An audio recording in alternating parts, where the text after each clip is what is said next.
أعوذ بالله من الشيطان الرجيم. بسم الله الرحمن الرحيم. الحمد لله رب العالمين، والصلاة والسلام على رسول الله وعلى آله وأصحابه وسلم تسليما كثيرا. وسبحانك اللهم لا علم لنا إلا ما علمتنا إنك أنت العليم الحكيم. رب اشرح لي صدري ويسر لي أمري واحلل عقدة من لساني يفقه قولي وبعد. Chers frères, assalamu alaikum wa rahmatullahi wa barakatuh.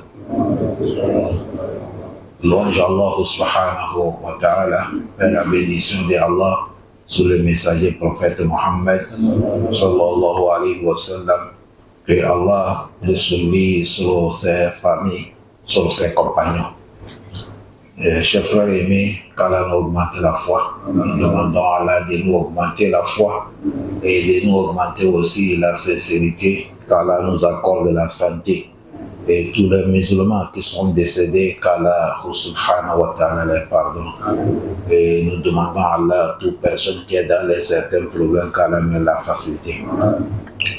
Notre prophète Mohammed sallallahu alayhi wa sallam, il nous a dit dans un hadith authentique que Imam Bukhari a rapporté cet hadith. Le prophète a dit kullukum ra'i wa kullukum mas'ul an ra'iyati. Il a dit vous tous, vous êtes des responsables.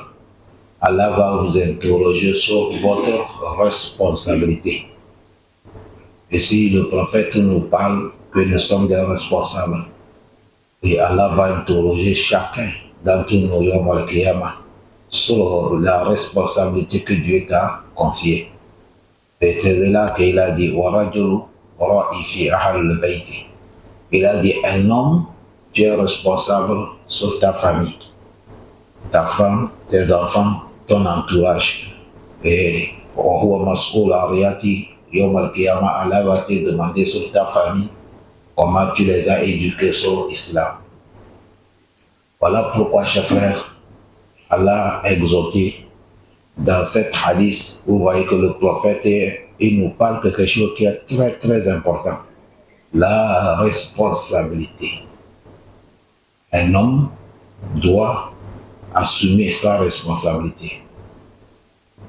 Voilà, Allah nous dit dans le Coran, Allah dit ya ayyuhallazina amanu dans la sourate Al-Tahrim, vous qui ont cru, ou anfusakum, protégez votre personne, wa ahlikum, et celle de vos familles, Allah contre le feu de Jahannam. Allah dit protégez votre personne contre le feu et protégez celle de vos familles, ta femme, tes enfants, toi un homme, tu dois les protéger afin qu'ils ne rentrent pas dans le feu. C'est-à-dire, ils ne seront pas châtiés au Malkia.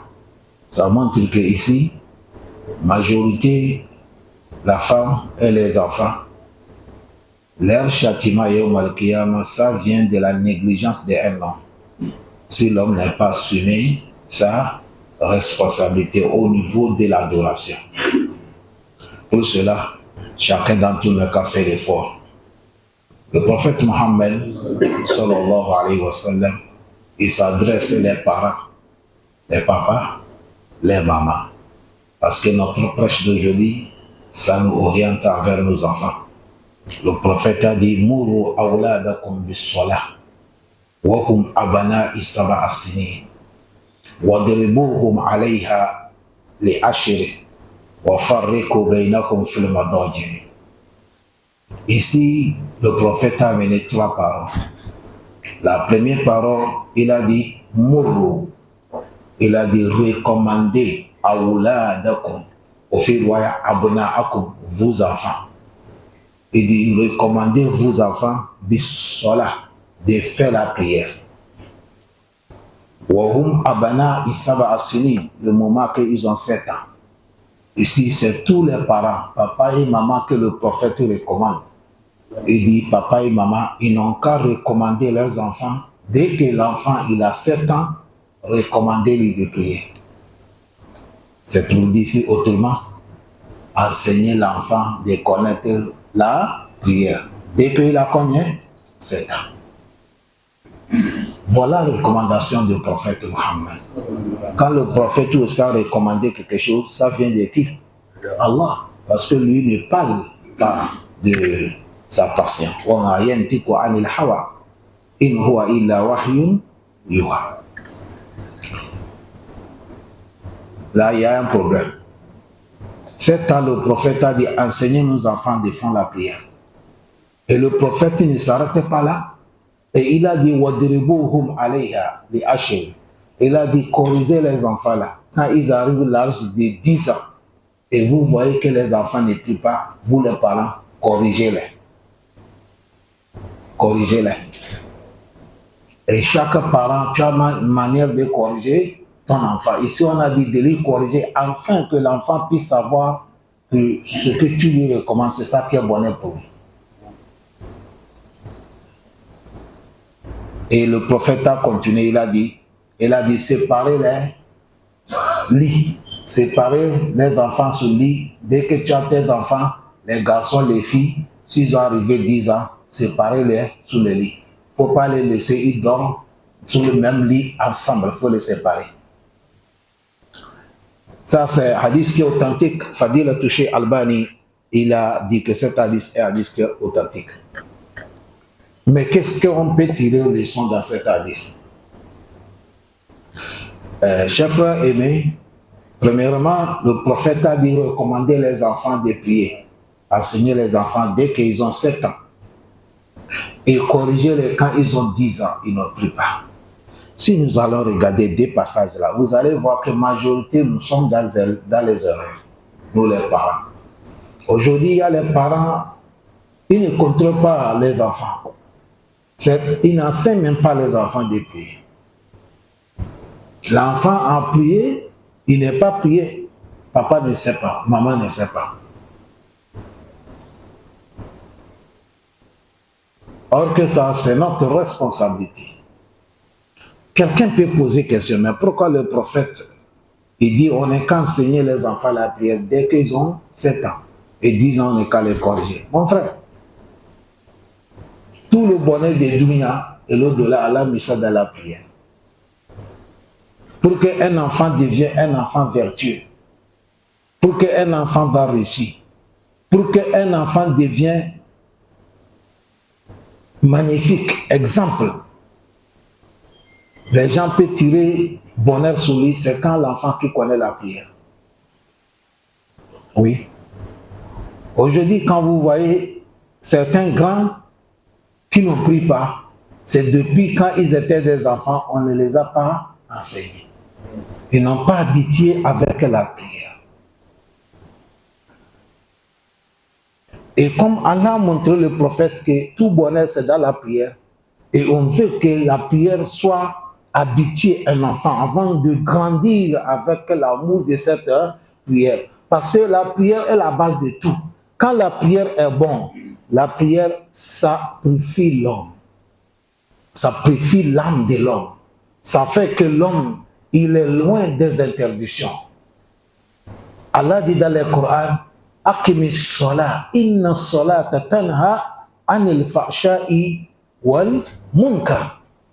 Il dit accomplis la prière, car la bonne prière, tanha, ça empêche celui qui fait ça, anil fahsha'i, contre les turpitudes, wal munkar est détestable.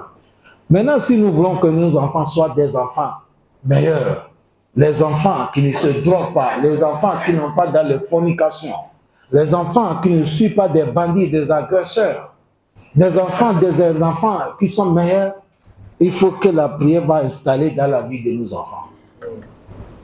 Voilà pourquoi le prophète a dit, enseignez les enfants dès bas âge de 7 ans. Mais nous, ce n'est pas ça qui est notre problème. Tous les parents, l'enfant a eu 7 ans. Est-ce que pourquoi tu n'as pas mené ton enfant à l'école? 7 ans, il faut l'amener à l'école. Oui, c'est bon. L'enfant d'aller à l'école. Mais moi, je dis à chaque moment, hein, l'enfant d'aller à l'école, c'est bon d'étudier. Mais l'école française, là seulement, moi, je ne suis pas d'accord.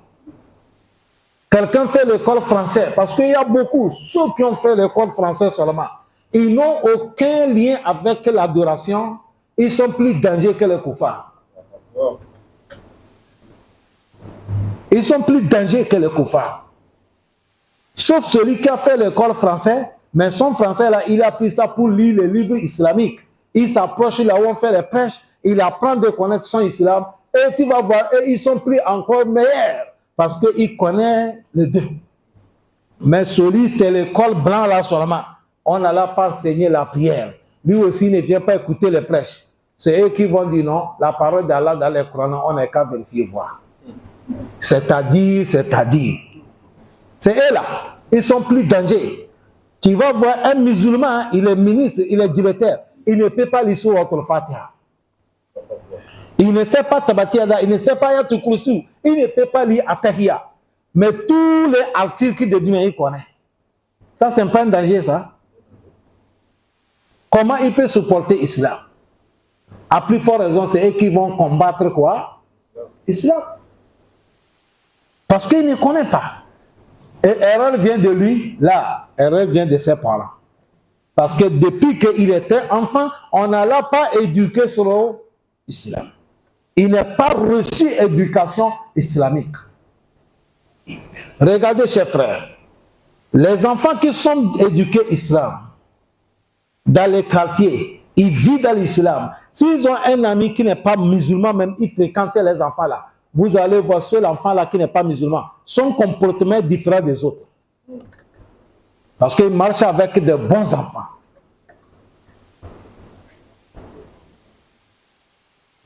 Il marche avec qui? Des bons.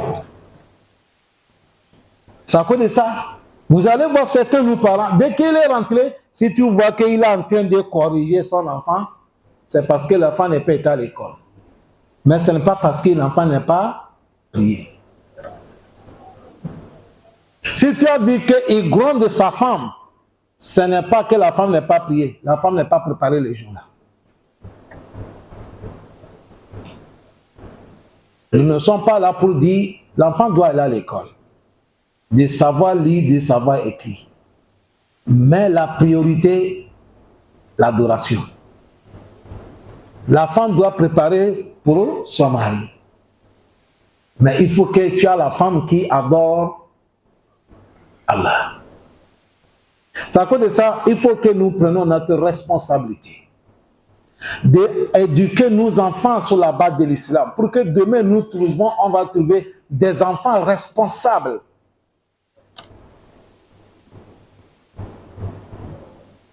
Moi, je n'ai pas aimé le premier ministre sénégalais qui s'appelle Monsieur le Premier ministre Sonko. Je ne l'ai pas aimé à cause de quelque chose. À cause de l'islam seulement que je l'ai aimé. Malgré la place qu'il a, billahi, si le monsieur là, il ouvre sa bouche, il va lire le Coran ici là. Mon frère, tu as menti. Il fait le tafsir, il lit le Coran et il explique. Voilà des dirigeants qu'on veut en Afrique. Oui, voilà, c'est des gens comme ça que nous on veut. On a un président qui connaît le Coran. On a un ministre qui connaît le Coran. On a un directeur qui connaît le Coran. Les députés, qui connaissent. Ils sont des musulmans, ils connaissent. Mais les non-islam, ils ne connaissent rien dans l'islam. Ils sont plus dangereux que des koufars. Je répète le mot encore. Ils sont plus dangereux que des koufars. Pour cela, chers frères, pour que demain,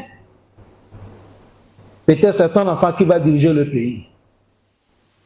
Demain, c'est peut-être ton enfant qui va devenir un général. Demain, c'est ton enfant qui va devenir un directeur.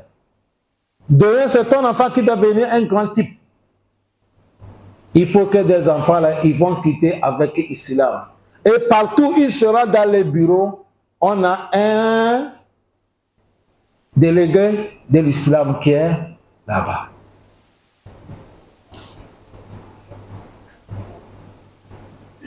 Le moment que j'ai commencé à recommander mon enfant de jeûner, mon petit garçon, un jour, il m'a dit, papa, moi je jeûne, mais le problème, quand on parle dans l'école là-bas, je vois mes camarades, ils sont plus âgés que moi, ils ne jeûnent pas. Écoutez, les papas sont des musulmans, les mamans sont des musulmans. Un enfant qui a 10 ans, les parents ne l'apprennent pas déjeuner. En pleine journée, l'enfant mange. Oui, ce n'est pas obligatoire sur les enfants déjeuner, ou bien c'est pas ça. Mais est-ce qu'on ne doit pas les éduquer? Les compagnons sahaba, ils enseignaient les... Quand vous voyez les grands, quand Ramadan arrive, ils sont peur là. C'est eux qui n'ont pas enseigné depuis bas âge. Dès que Ramadan arrive là, ils paniquent. Il n'est pas tranquille. Parce que bas âge, on ne l'a pas enseigné. Il n'a pas eu éducation base depuis l'enfance. C'est à cause de ça, le prophète a dit, recommandez vos enfants, vous les papas. Dis à nos épouses, un papa, quand tu viens à la mosquée, il faut amener ton enfant. On n'est pas interdit l'enfant de venir à la mosquée, on a interdit l'enfant de laisser l'enfant faire les désordres. C'est ça qui est interdit. Tu amènes l'enfant, tu l'éduques, tu vas lui montrer que ici c'est la maison de qui? Allah, on ne fait pas désordre. Masajid Allah.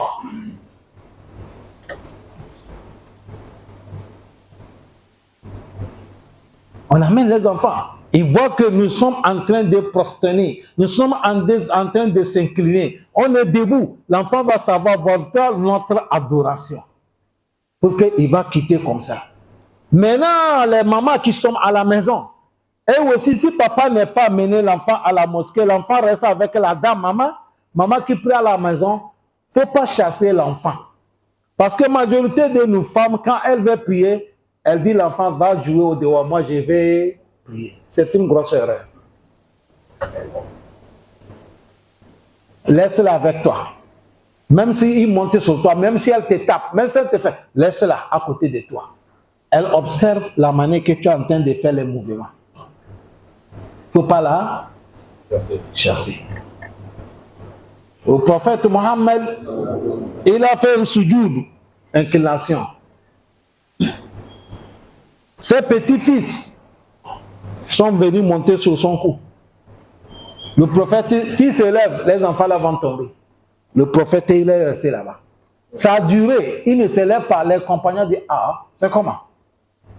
L'autre a dit, non, moi je ne peux pas. Je veux me lever. Il ne faut pas quelqu'un venir nous faire du mal, le prophète. Il s'est levé, il a vu que le prophète est toujours dans les sujous. Il est reparti encore dans les sujous. Après, quand le prophète, l'enfance est descendue, le prophète s'est levé. Quand il a fait salam alaikum, il a dit, c'est les enfants là. Allah dit, innama amwalukum wa auladukum fitna. Les enfants là, ils sont des fitras pour nous. Et à cause de je ne vais pas descendre pour qu'il va tomber blessé. Tout ça pour éduquer l'enfant. Allah donne la compréhension. Et le prophète a continué que l'enfant arrive 10 ans, quand il ne prie pas, on lui corrige. Moi, je n'emploie pas le mot, on les frappe. Parce que nous, chez nous, en Afrique, quand il dit frapper, on comprend ça dans un certain sens. Ça devient quelque chose. Il faut lui éduquer ou bien il faut lui punir. Ça dépend, papa, c'est à toi de regarder ton enfant, quelle manière tu peux lui corriger pour qu'il puisse t'attendre. C'est pour lui amener sur la raison. Hein? C'est pour lui amener quoi? Sur la raison. Imaginez papa qui sort. Tu as vu un petit djalbab avec un chapeau. Et tu perds djalbab avec un chapeau qui est joli. Tu dis, ah ça là, c'est le tenue de la mosquée. Tu perds l'enfant que ça c'est tenue de quoi? La mosquée. Tu as vu, c'est quelque chose que tu l'as enseigné directement. Va porter ton tenue, tu mets le chapeau, on part à la mosquée. C'est des enseignements comme ça qu'on fait sur nos enfants. Allah facilite nous. Le prophète Mohammed, sallallahu alayhi wa sallam, Ibn Abbas a dit, je suis allé chez ma tante, Khala, la sœur de ma mère, qui est l'épouse du prophète Mohammed, sallallahu alayhi wa sallam, qui s'appelle Maimouna. Ça, c'est la tante de Ibn Abbas. Ibn Abbas a dit, je suis allé là-bas et j'ai passé la nuit là-bas. Faja'a Rasulallah, ba'dama amsi. Le prophète est venu le soir. Quand il est venu le soir, il m'a vu, il demande à sa femme Maimouna. Il a dit, Assol les goulam, est-ce que le petit là, il a fait la prière? Quand ils ont dit, elle a dit oui, il a fait. Le prophète a dit d'accord. Nous les hommes, on sort le matin, aller boucher, aller chercher à quoi nourrir nos familles. Si ça arrivait que tu es venu le soir, tu demandes, madame, est-ce que les enfants, ils ont prié? Combien de hommes qui posent des questions comme ça? Soyons honnêtes, combien de hommes? Peut-être. Même les épouses, même, combien de gens qui demandent, madame, que tu as prié? Et il y a un des compagnons, lui, dès qu'il finit la prière à la mosquée derrière le prophète, quand il vient à la maison, il demande à sa femme, tu as prié? La femme a dit oui. Il a dit, bon, il n'y a pas de problème. Même si tu as prié, lève-toi, je veux prier avec toi. On va commencer. Si tu as prié pour toi, la salle devient noire, ça devient farine. Lui, à chaque moment, il dirige à faire la prière. Parce que la femme que vous voyez là, la femme peut mentir qu'elle a prié. Les enfants aussi, pareil. C'est à cause de ça, on doit les surveiller normal. Parce que quand tu n'as pas gagné la femme qui a la crainte, vous savez, ils ont un moment qui ne prie pas. Elle peut te dire, c'est le moment là qui arrive. Or que le moment n'est pas encore arrivé. C'est à cause de ça, on veut qu'on surveille l'adoration de nos enfants. C'est très important. C'est très très important. Allah facilite nous. Ibn Omar, le fils de Omar, radiallahu anhu, il nous dit, radiallahu anhuma, car Allah est agréé avec son papa Omar, il nous dit, on enseigne l'enfant la prière dès que l'enfant connaît que voilà ma droite, voilà ma gauche. Il faut enseigner l'enfant la prière. Dès que l'enfant connaît, ici c'est gauche, ici c'est droite, il dit il faut enseigner l'enfant la prière. C'est très important. C'est très important. Pour que la prière va habituer à nos enfants. Les savants, les vertus nous disent, Salafou nous dit, le bonheur de l'enfant, c'est quand on a habitué l'enfant de connaître la prière. Parce qu'après l'attestation de la foi, qu'est-ce que c'est ici? C'est la prière. Un homme, nous-mêmes qui sommes les grands, il n'y a pas aucun bonheur qui peut nous arriver dès que soit ne respecte pas la prière. C'est à cause de ça, vous allez voir les gens qui s'en foutent de la prière. Ils ont beaucoup de problèmes dans leur vie. Allah les punir, mais ils ne savent pas. Qu'Allah nous facilite. Luqman, qu'est-ce que Luqman a dit à son enfant? Luqman Hakim, il a conseillé à son enfant de faire quoi? De prier. Luqman a dit à son enfant, Ya bunayya akimis salah. Il dit, mon fils, accomplis la prière. Parmi les conseils qu'il a conseillé son enfant, il y a beaucoup de conseils qu'il a conseillé. Il a conseillé, mon enfant, il ne faut pas associer Allah. Mon enfant, il ne faut pas être orgueilleux. Quand tu vois les grands, il ne faut pas les tourner les faces comme tu ne les as pas vus. Ça, c'est comportement de orgueil.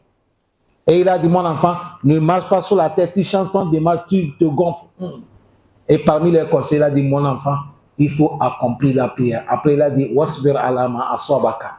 Il faut être endurant avec tous les épreuves qui vont arriver. Mahal Shahid, Luqman a dit son enfant, Akimi Sola.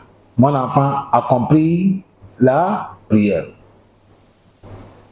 Donc, pourquoi le prophète Mohammed, il a commencé dès 7 ans à enseigner l'enfant la prière.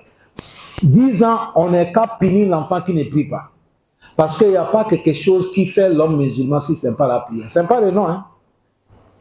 Même si tu as le nom du prophète Mohammed, et tu ne pries pas, tu es qui? Tu n'es pas musulman. Tu t'appelles Ibrahim, ou Moussa, ou Isa, ou Mohammed, ou Idris, ou Youssef, Yacoub, Yunus. Tu ne pries pas, tu n'es pas musulman. Le prophète Mohammed sallallahu alayhi wa sallam, il a dit, la distinction entre musulmans et non-musulmans, c'est la prière. Voilà pourquoi le prophète, quand il veut que nos enfants deviennent musulmans, il faut les habiter avec la prière.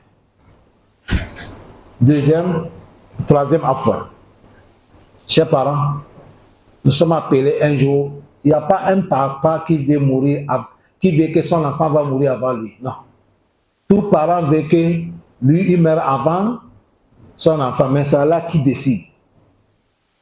Le prophète a dit, Iza mata ibn Adam inkata amaluhu illa min salasin. Le prophète a dit, si l'homme est mort, tous ses œuvres s'arrêtent, d'exception 3 travail qui continue, le bonus de ça t'arrive. Parmi les 3, le prophète a dit, awwala de solihu yad'ula.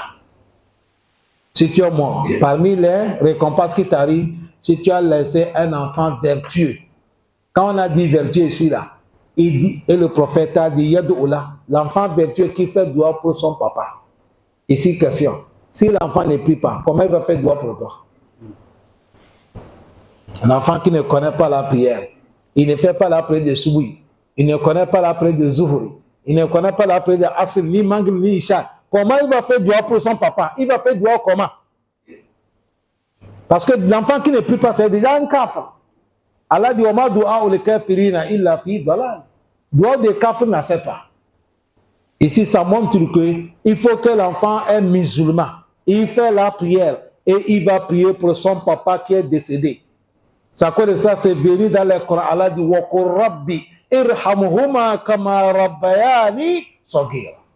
L'enfant dit, oh Allah, a pitié de mes deux parents comme ils ont eu pitié de moi quand j'étais bébé. Ça cause de ça, pour que l'enfant devienne un enfant vertueux, il faut que la prière est installée dans sa vie. Allah guide nos enfants. Les parents, on a la responsabilité. Ce n'est pas de faire manger nos enfants seulement.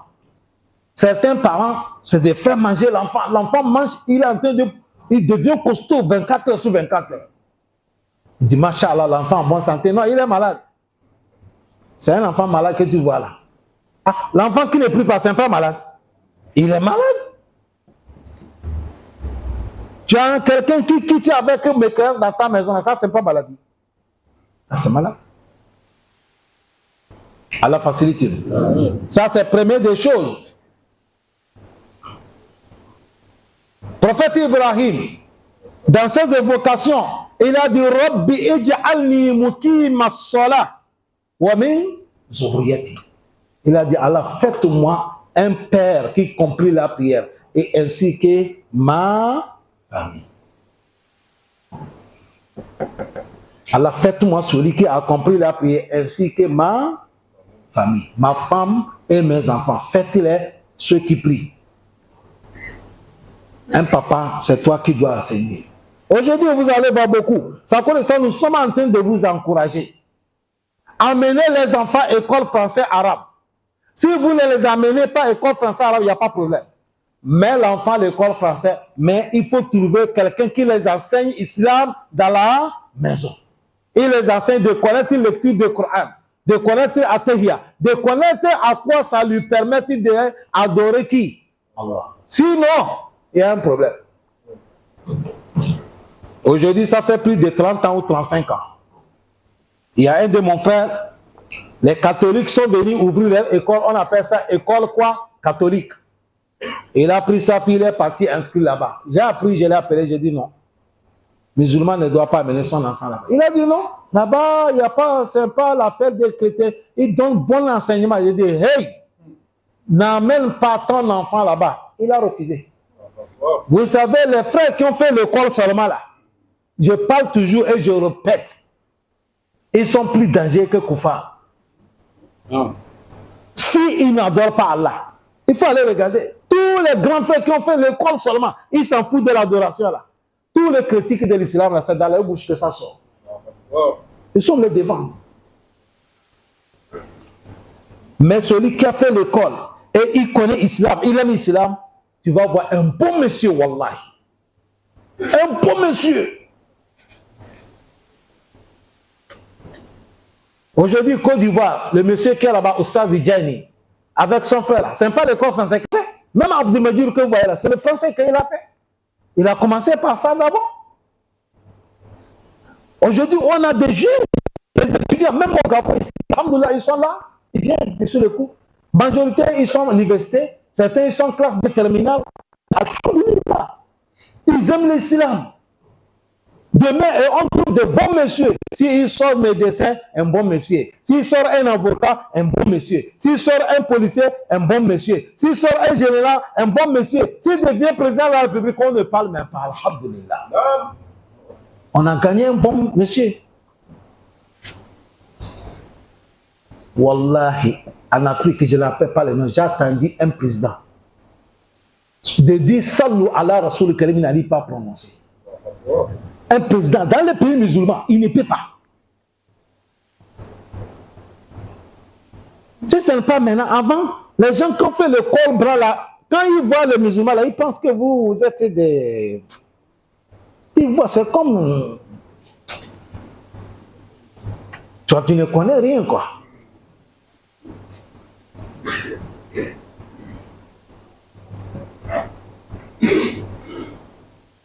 Moi, j'ai resté avec mes grands frères. Beaucoup, c'est des enseignants. Il y a des professeurs qui enseignent au lycée. Certains enseignent école primaire. Certains sont des avocats. Ils viennent rester dans notre atelier. Et je fais débat avec eux. Voilà pourquoi je connais beaucoup. C'est à cause de ça. Si tu mets ton enfant à l'école, le même jour que tu viens les prêches, il faut l'amener. Il faut trouver quelqu'un qui vient là où on enseigne la nuit l'école, le Coran. L'enfant parle, là-bas il va connaître des sourates pour faire la prière. On va lui montrer la Tahiyatou, on va lui montrer beaucoup de trucs. Et je vais vous dire quelque chose. Quelqu'un, tu vas faire l'école française jusqu'à aller sortir, gagner du diplôme d'être professeur, ou tu as ton maîtrise ou doctorat. Billahi, les ici, ce n'est pas dans l'islam. Tu ne peux pas connaître le vrai droit de ton papa ou ta maman si ce n'est pas dans l'islam. Le vrai droit que tu dois obéir ton papa et ta maman là, c'est dans l'islam que tu vas bien comprendre ça. Dans tous les enseignements, les blancs là, il n'y a pas là où on a dit un enfant ne doit pas appeler le nom de son papa, il n'y a pas. C'est dans l'islam que le prophète a dit ça. Un enfant ne doit pas appeler le nom de son père, ni le nom de son qui? Sa mère. Sauf dans les cas majeurs. Tu es dans un bureau, ton papa s'appelle, comment il dit, s'appelle comme ça pour écrire. Mais toi-même, prononcer son nom, c'est interdit. C'est papa, maman. C'est dans l'islam qu'on a dit, quand papa parle, l'enfant, il me répond, ta voix ne doit pas dépasser la voix de qui? Il n'y a pas ça ni pas sauf dans l'islam. Allez fouiller. Un jour, il y a quelqu'un qui a fait le mariage ici, Libreville. Et il m'a appelé de venir faire Walima. Je vais faire les prêches, après on va manger. Là où on a fait la patame, nous sommes assis, on fait les prêches. Il y a le fenêtre d'un papa qui n'est pas musulman. Sa fenêtre est ouverte. Comme il a vu les musulmans sont assis, il est venu sur la fenêtre, il nous attend. J'ai commencé, comme je prêchais en français, j'ai parlé les droits des papas et maman. Regarde le vieux là, il est là-bas, il nous écoute. J'ai parlé comment l'islam a dit un enfant doit respecter son papa et sa maman. Quand j'ai fini le prêche, nous sommes en train de manger. Le vieux là est venu. Les gens pensaient qu'il venait demander nourriture. Il est venu dire, s'il vous plaît, qui parlait ici là? Il dit, qui parlait ici là? Votre pasteur qui parle là, il est où? Ils ont dit, voilà l'équipement. Il dit, mon fils, moi j'étais à ma fenêtre là, j'ai attendu que je ne pas là. Ça là c'est où? Vous avez vu ça où? On a parlé ça dans votre Bible? J'ai dit oui. C'est Allah qui a parlé, c'est notre prophète Mohammed qui a parlé. Là, votre islam là, ça donne bonne éducation comme ça. Et dit, nous, nos enfants ne connaissent pas ça. Ils nous frappent, ils nous insultent.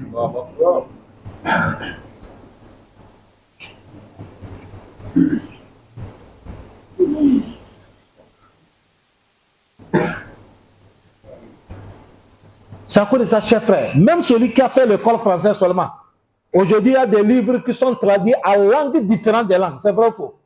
C'est traduit en français, c'est traduit en anglais, c'est traduit différentes des langues. Comment faire la prière? C'est traduit en français. Kayfiyatu Salah. Soyez musulman, c'est traduit en français. Riyad al-Salah, c'est traduit en français. Kitab al-Kabair qu'on fait chez nous chaque vendredi. Grand péché. Tout est traduit en français. Allez payer des livres comme ça, vous lisez. Laissez union. Chaque matin, tu lis, on dit c'est chaud. Qu'est-ce que c'est chaud? C'est chaud où? Lisez de connaître notre islam. Le petit livre que je dis, comment on appelle ça, comment savoir prier. Wallah, quand tu paies, c'est quelque chose qui n'arrive même pas à 5 000. Quand tu paies ça, quelqu'un qui sait lire, qui est habitué de lire, une heure de temps, tu as fini tout, et de connaître la prière. De connaître la prière, c'est très important, chers frères. C'est à cause de ça, les parents ne dormaient pas. Le prophète Ibrahim a dit, Rabbi, ija'alni muqima salat wa min zuriyati ida'ala. Faites-moi celui qui prie, et ainsi que ma famille qui font la prière. Allah facilite-nous. Allah dit, wa amur ahalaka bis salat. Recommandez ta famille de faire la prière. Wastabir alayha. Et soyez patient à travers de cette prière.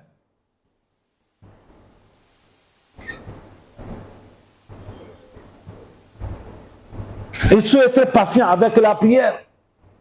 Aujourd'hui, il y a beaucoup de nos parents. Tu vas voir un papa qui va se lever matin, aller prier, la prière de souris. La femme dort, l'enfant dort. Ils vont se réveiller à 6 heures, certains 7 heures de faire la prière de souris.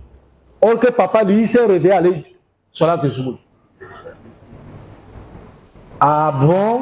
Toi, tu veux aller faire sur la de souris, tu veux paradis, mais madame n'a qu'à dormir.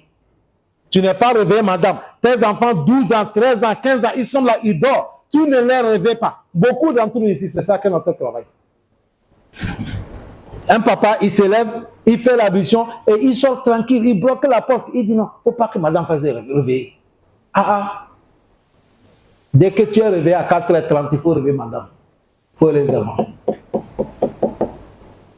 faut les réveiller. Parce qu'Allah dit, anfusakum wa ahalikum annar. Allah facilite. Allah dit wallazina jahadu fina. Ceux-là qui ont fait l'effort dans notre cause. La nahdiyannahum sulana. Nous, Allah, on va les guider. Wa inna Allah li Allah ma al-muhsinin. Allah, il est avec ceux qui font du bien. C'est à cause de ça, les parents, s'il vous plaît, on n'est qu'à augmenter l'effort envers nos enfants. Parce que demain, c'est eux qui seront à notre place. Demain, c'est eux qui seront à notre place. Un jour, le jour de Juma, vendredi, je descends, je vais rentrer. Il y a un jeune qui est venu me voir. Elle a dit, Imam, c'est à toi que j'attendais. Je dis, rentre. Il est rentré dans les petits chambres là où je rentre avant de commencer Khutbah. Il a dit, Imam, je n'ai pas beaucoup d'argent. Moi, je t'ai amené 2000. Mon papa est décédé, fais-le doigt, que Dieu lui pardonne. C'est là que je dis, tu fais quel travail? Il dit, moi, je suis un étudiant. Je dis, bon, prends 2000 à moi, je te donne 2000, tu prends le taxi. Je vais faire doigt qu'Allah pardonne. Ton père, c'est mon père. Il est musulman, là, il a dit, je dis qu'Allah lui pardonne.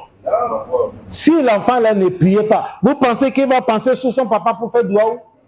Si c'est un enfant drogueur, un enfant qui suit les gens, qui ramasse, qui braque les gens pour prendre le téléphone, là, quelqu'un va faire doigt pour son papa. Pour cela, faisez l'effort, chers frères, éduquez nos enfants. Éduquer nos enfants. On a besoin des ministres, des directeurs, des généraux, des présidents qui sont des musulmans. Il ne faut pas dire non, mon enfant, personne. Tu ne connais pas demain qui ton enfant va devenir. Allah facilite. Un jour, je suis en train de parler. Le monsieur que je viens appeler son nom.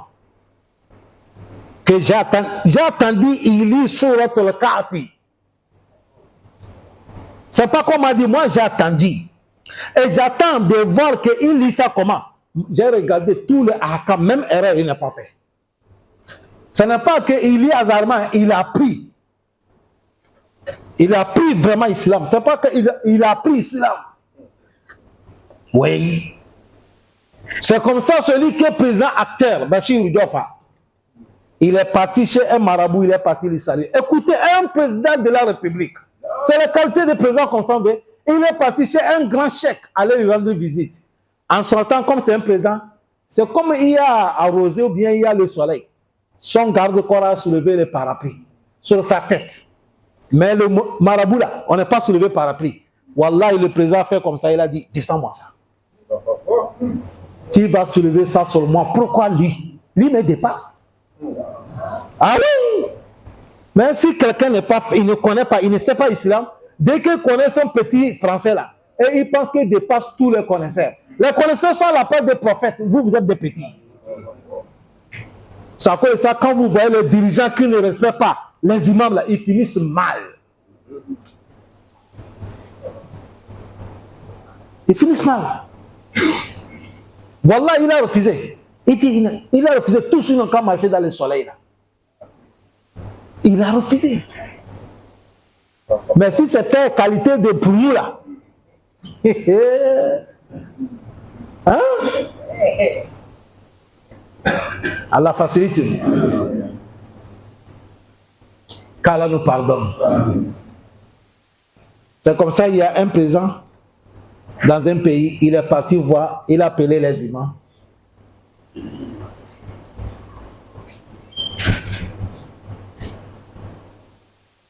Les imams attendent.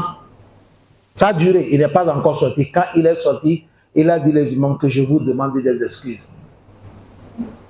Et il a dit, moi je vous ai appelé, que vous allez nous aider pour diriger le pays. Nous, quand on nous voit dans les télés, nous promenons dans le pays avec les autres présidents. Mais pas, nous sommes là seulement quand on nous voit, mais ceux qui dirigent vraiment le pays, c'est vous. On veille. Et salam alaikum. Soyons raisonnables. Si on voit un président de la République qui vient dans la mosquée, il fait soujoud, il fait rukou. S'il y a quelqu'un qui est militaire, il néglige la prière. Ou il y a quelqu'un qui est musulman, un ministre, il néglige la prière. Est-ce que quand il voit un président comme ça va lui donner morale de prier, mais ça ne donne pas? Il va dire, hé, il prie, ou bien c'est pas ça. Même les patrons, ils respectent la prière. Et c'est comme ça. Et c'est comme ça, un roi. Quand on voit un roi qui respecte la prière, ceux qui sont derrière là, ils vont respecter ou bien ils ne respectent pas. Ils vont respecter. Nigeria, il y a un grand roi. Il vient chaque tafsir pour venir s'asseoir. L'année qu'il est venu, il a commencé dans le mois de Ramadan. Il est venu ainsi, il écoute tafsir. Parce qu'il suivait le connaisseur là dans la télé. Mais il a dit non, ça ne va pas. Lui, il veut venir assister. Quand il est venu assister, comme lui aussi, il a fait l'école. C'est un connaisseur arabe. Il a vu que quand connaisseur l'a vu, son parole est changée. Il n'a même pas attendu. Il a dit, salam alaikum. En public. Il dit, alaykum salam. Il dit, monsieur, moi je suis venu t'écouter, ce n'est pas toi qui m'écoutes. Ici, là, c'est toi qui es le patron ici. Parle sur ce qu'Allah a dit de nous dire. Parle sur ce que le prophète a dit de nous dire. Il ne faut pas penser que je suis là. Il faut penser que c'est les fidèles, tout le monde est là. Ici, ce n'est pas l'affaire des rois. Nous tous là, nous sommes là pour écouter. Qala Allahu, qala Rasulullah. Moi, je vois qu'à cause de moi, tu es en train de faire kounou, je ne veux pas ça. Toi, tout est. Wallahi tallahi. C'est comme ça, le connaisseur là, il est libéré. Ah, parce qu'il a raison. C'est un grand type comme ça, qui ne sait pas parler. Il parle là-bas, il appelle, c'est bon. Déposez-lui quelque part d'abord. On va voir sa situation. Qu'Allah nous pardonne. Subhanakallahumma wa bihamdika ashhadu an la ilaha illa anta astaghfiruka wa atubu ilayk. Assalamu alaikum wa rahmatullahi wa barakatuh.